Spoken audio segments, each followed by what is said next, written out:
We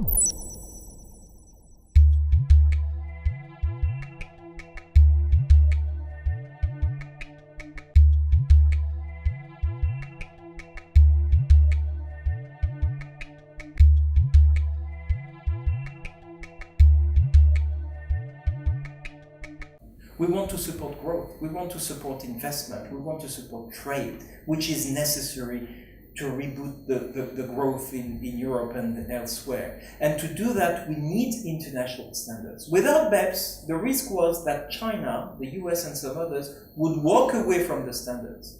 And then who would have suffered?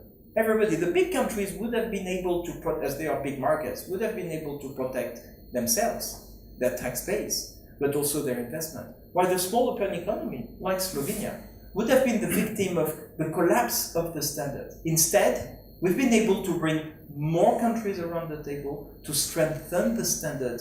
And now, what is ahead of us is to bring, and we received a mandate from the G20 in Antalya on that, is to build an inclusive framework which will bring even more countries around the table to negotiate the remaining standards and to implement BEPS, because now it's all about implementation. Domestic legislation changes to incorporate this, and in Europe it's likely to have directives which will streamline the implementation.